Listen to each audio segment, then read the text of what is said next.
Bienvenue sur Afro Info 243 de partout d'où vous nous suivez à travers le monde. Laissez-nous un j'aime, partagez la vidéo et déjà abonnez-vous si vous êtes nouveau à Afro Info 243 en cliquant sur s'abonner et en ouvrant la cloche des notifications pour rester au parfum de l'actualité. Le président Félix Tshisekedi a pris part vendredi 13 janvier 2023 au chapiteau de la Cité de l'Union africaine à Kinshasa à la première expédition d'or équitable congolais vers les Émirats arabes unis. Le premier lot a été présenté aux partenaires venus de Dubaï. Dans son allocution, le chef de l'État congolais a regretté que les ressources de la RDC fassent pendant longtemps l'objet de son malheur. C'est une page qu'il faudra en tout cas tourner. Suivez le président Félix Tshisekedi.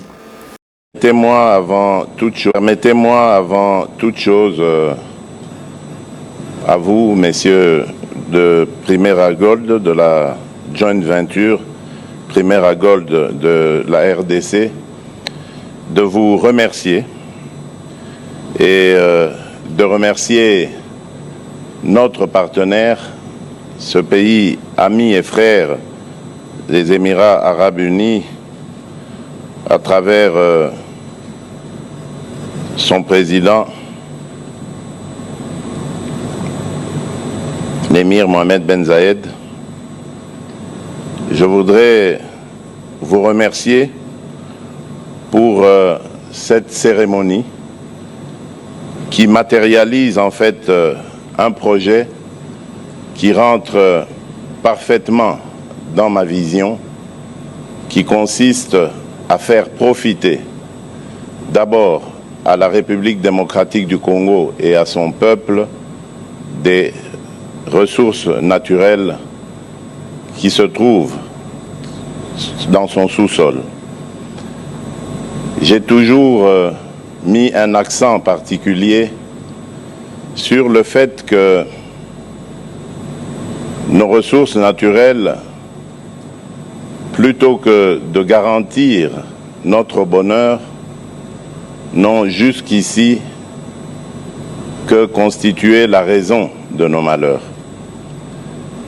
Et par cet acte, cette cérémonie de ce jour, je crois que nous venons d'ouvrir une nouvelle page que j'espère cette fois-ci glorieuse et pleine de bonheur pour notre pays et son peuple. Contrairement à ce qui a été dit ici et là par les mauvaises langues, c'est exactement ce genre de partenariat que j'avais recherché avec nos voisins pour mettre fin à ce trafic et cette contrebande de nos minerais et pouvoir les faire profiter à nos populations respectives en créant évidemment cette chaîne de valeur qui va apporter beaucoup de bénéfices à nos pays et à nos peuples respectifs. Malheureusement, je n'ai pas été entendu de cette oreille et certains de nos voisins ont préféré, eux, continuer à emprunter ce chemin parsemé d'embûches, mais surtout de sang de nos compatriotes.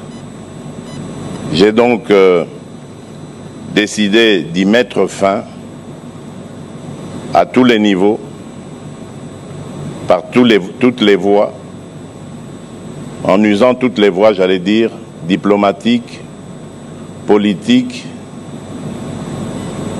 commerciales et militaires. Je suis convaincu que nous allons finir par avoir raison parce que nous sommes dans le bon chemin. Ces ressources naturelles sont amenées ou sont appelées à apporter des ressources financières à nos pays et non pas à amener un lot de malheur et de désolation.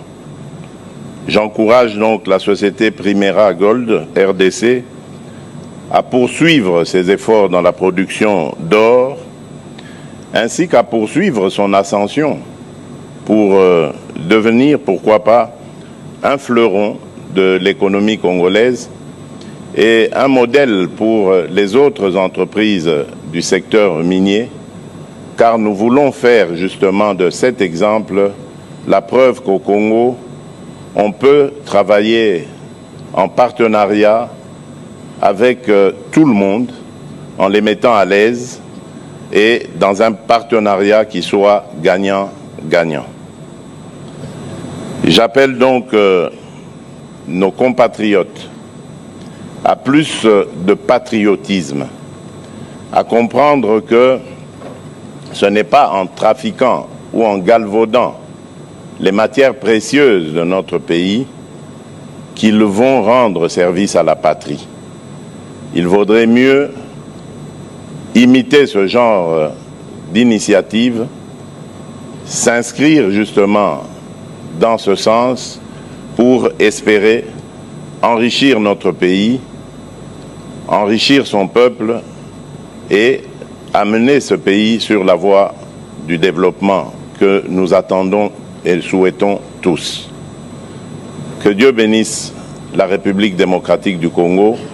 Je vous remercie. Nous parlons sécurité dans cette production. À peine arrivé à Lubumbashi, le chef d'état-major général des forces armées de la RDC, le lieutenant-général Christian Chiwewe, a eu une séance de travail pour s'imprégner de la situation sécuritaire dans le Haut-Katanga.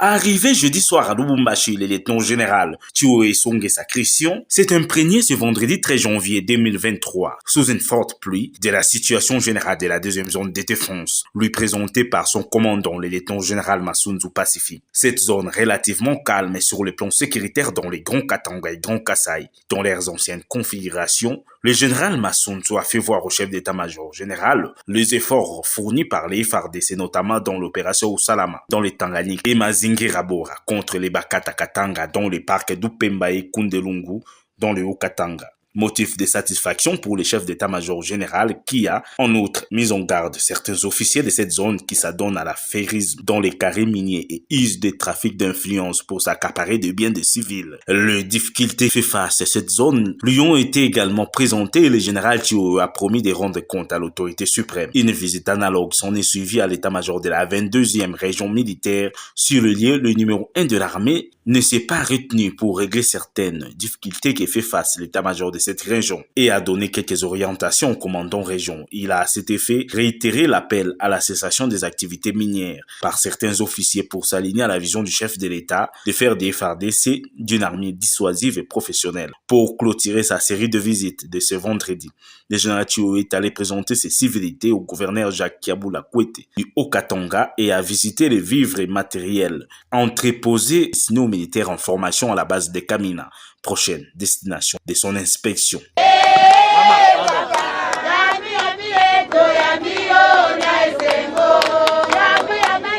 Et dans un autre chapitre, des femmes membres de l'association des mamans congolaises s'insurgent contre ce qu'elles qualifient des discours de haine et de racisme de la part de certains politiciens en cette période préparatoire des élections en République démocratique du Congo. Elles ont bravé la pluie, suivez leurs déclarations.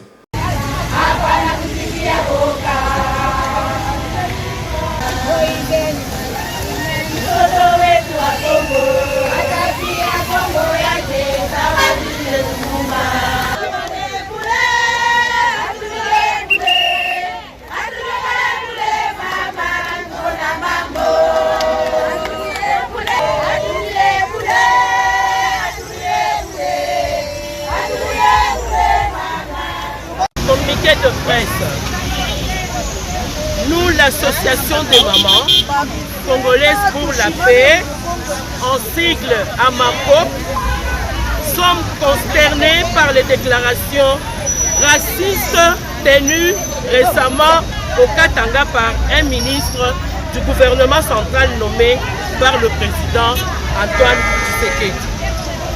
Désormais, en République démocratique du Congo, le racisme et la haine ont un visage. C'est celui de M. Didier Boudimou. En traitant tous les métiers congolais de chauves-souris, les ministres des hydrocarbures a franchi les limites de l'inacceptable. Nous, mamans congolaises, pour la paix, prenons à témoin la communauté internationale, la communauté nationale, sur la dérive dangereuse dans laquelle verse aujourd'hui le pouvoir en République démocratique du Congo. Elle est caractérisée par le racisme et la haine qui partout au monde sont les bourreaux les plus fertiles de la division et de la guerre civile. Plus encore que le discours haineux d'un homme sorti des prisons du royaume de Belgique pour embrasser une improbable carrière ministérielle, c'est le silence du président Félix Tshisekedi face à ce propos de ce ministre qui est vraiment pitoyable.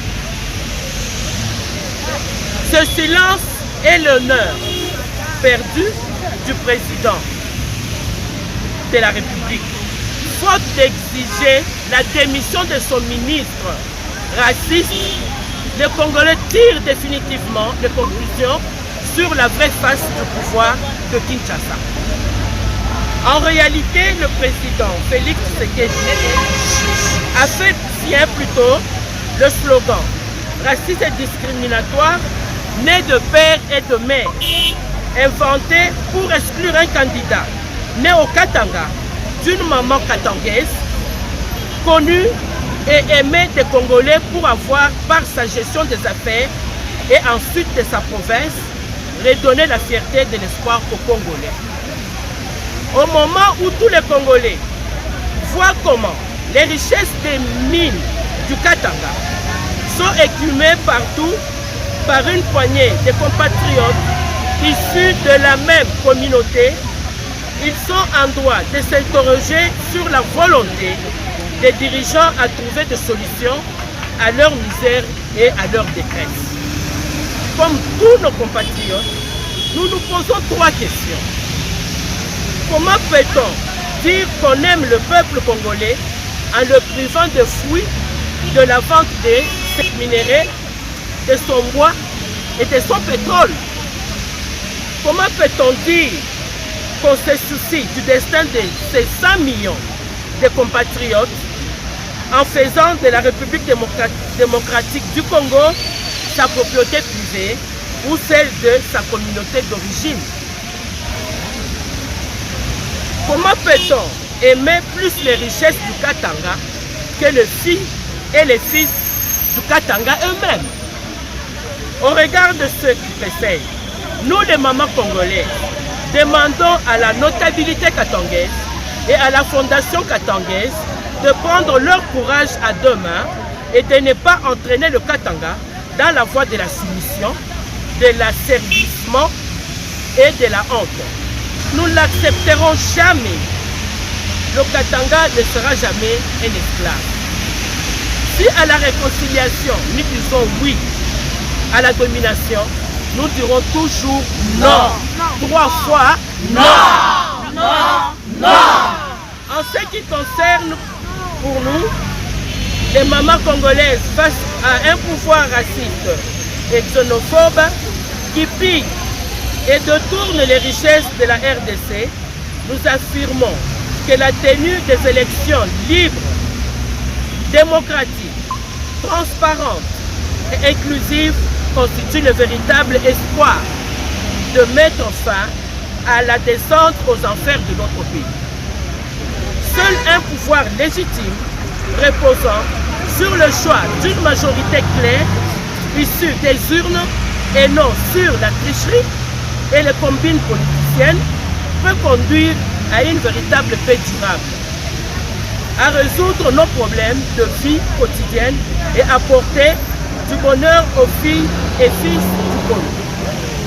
En conséquence, nous les mamans congolaises pour la paix appelons le président de la République à respecter vis-à-vis de la nation pour la tenue des élections libres, démocratiques, transparentes et inclusives dans les délais constitutionnels. Nous mettons en garde M. Kadima Essasseni. Nous n'accepterons aucune excuse ni aucun prétexte pour retarder cette échéance qui constitue un rendez-vous sacré entre le peuple congolais et ses dirigeants. Forte de cette conviction, nous invitons toutes les Congolaises et tous les Congolais à s'enrôler massivement pour sauver la République démocratique du Congo. Et au Conseil des ministres, le président Félix Tshisekedi a rappelé aux ministres le rôle de préserver l'unité et la cohésion nationale. Réunion du Conseil des ministres de ce jour, le président de la République, chef de l'État, a dénoncé et condamné de la manière la plus ferme les propos discriminatoires, des stigmatisations et d'exclusion tenus dans le cadre de la sensibilisation au processus électoral, particulièrement à l'enrôlement. Il a rappelé que la mission des membres du gouvernement, c'est d'être constamment au service de Congolais, sans distinction aucune, et quelles que soient leurs convictions politiques ou religieuses. Il est de notre devoir de prêcher par l'exemple pour préserver l'unité nationale, a conclu le président de la République. Commencez à 14h. Voilà, mesdames et messieurs, qui met un terme à cette production sur Afro Info 243. Merci à vous toutes et vous tous de l'avoir suivi du début à la fin. N'oubliez pas de vous abonner à Afro Info 243 si vous ne l'avez pas encore fait.